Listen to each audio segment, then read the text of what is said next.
अस्सलाम वालेकुम दोस्तों, कैसे हैं आप सब। हालत हाज़रा पे एक कॉलम लिखा है और यकीनन आपके दिल को भी छूना तो चाहिए। उन्वान है बिजली ओ बिजली। सियाने कहते हैं कि इंसान को हर हाल में खुश रहने का हुनर आना चाहिए, क्योंकि उससे ज़िंदगी गुजारना ज़रा सहल हो जाता है। वरना तो जिन हालों में हम जीते हैं, अक्सर ख़्याल आता है कि बुढ़ापे में राह चलते लोगों से खुद ही टकराएंगे, खुद ही लड़ने का बहाना ढूंढेंगे और फिर घर वापसी के वक्त लिबास तार तार होगा और जिस्म मजनू की याद ताज़ा करेगा, जो दिमाग की तारों को झुंझुना देता है। हर तरफ एक ही मौसम है जो दिमाग की तारों को करंट सा लगा देता है, लेकिन घर की तारों में सूनापन है। बिजली बेवफा महबूब की तरह नज़र बचा के गुजर जाती है और हम सोचते ही रह जाते हैं कि इल्ज़ाम किसको दीजिए, दामन किसका थामिए। बिजली और लोड शेडिंग हर दुख की एक ही वजह है, हमारे ज़हनों में, दिलों में इंजेक्शन की तरह उतारी जा रही है, दिमागों में ऐसे, बल्कि यूँ कहना चाहिए कि चुभोई जा रही है कि बच्चे दो ही अच्छे।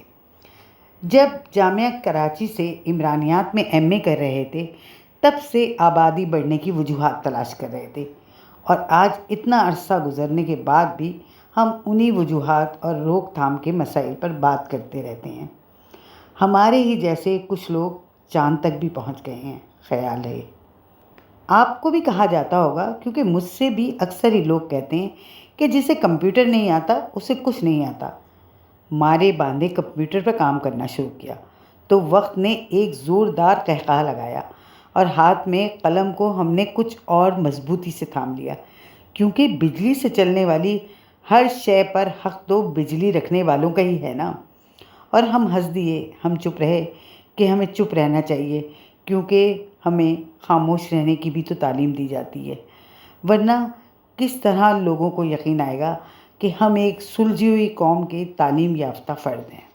गर्मियों में हर शख्स यही रोता नज़र आता है कि बिजली नहीं है, जबकि जैसे ही सर्द हवाएं चलती हैं लोगों की शिकायत कम होती जाती है। असल में हम ही में बर्दाश्त की कमी है। हम अपना मुकाबला अभी से तरक्की याफ्ता कौमों से करने लगे हैं, जबकि हमारी आज़ादी को तो सिर्फ 70-75 साल का ही अरसा गुजरा है।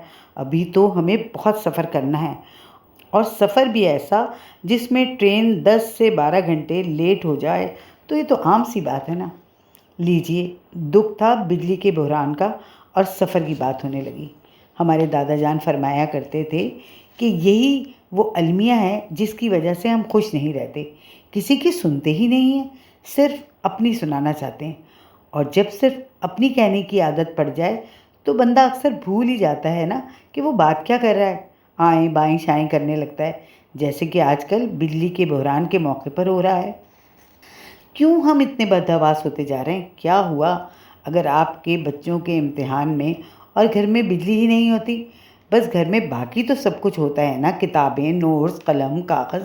बस ज़रा सी बात को बढ़ा चढ़ाकर राई से पहाड़ बना देते हैं, क्योंकि गर्मियों के मौसमों में अचार चटनियाँ हमारे दस्तरखानों की जीनत जो हैं, इसलिए राई से पहाड़ बनाना हमें खूब आता है। हिस्से मिज़ा अगर बंदे की कमज़ोर हो तब भी उसे ज़रा ज़रा से मसाइल पर देर तक रोने की आदत हो जाती है। हर कोई समझाता है एक दूसरे को, पॉजिटिव रहा करो तो मसाइल जल्द हल हो जाते हैं। बल्कि ख़ुद ब खुद ही बाज़ वक़्त बंदा हैरान हो जाता है। लेकिन एक साहिबा ने ये कहकर बात ही ख़त्म कर दी कि ज़रा इस बात का जवाब दो कि हम यही पूछते फिरते हैं ज़माने भर से, जिनकी तकदीर बिगड़ती है वो क्या करते हैं? उन्हें तो हमने समझा दिया कि दुआ किया करो, दुआ से मुसीबत टल जाती है, अपने लिए भी और दूसरों के लिए भी। फिर हमने ख़ुद को भी समझाया कि दुआ की जाए अपने उन तमाम इदारों के लिए, इज्तिमाई दुआ, क्योंकि सुना है सियानों ही से कि ज़रा नम हो तो ये मिट्टी ज़रख़ेज़ है। तो मिट्टी से बने हुए इंसानों, सोचो समझो और जानो कि ये मुल्क तुमसे है और तुम सब इस मुल्क से। तो क्या कोई भी हम में से ऐसा नहीं जो इस ज़रख़ेज़ मिट्टी से कोई करिश्मा दिखा दे? कि इस तरह, इस अंदाज़ में जीना हमने आदत बना ली है। फिर क्यों हम नहीं सोचते कि आसमानों से हमें कोई देख रहा है, और फिर क्या ہم نے کبھی سوچا کہ آسمانی بجلی سے بچ کر نکل جانے کا کوئی راستہ ہے ہمارے پاس؟ سوچئے اور مجھے اجازت دیجیے۔ اللہ نگہبان۔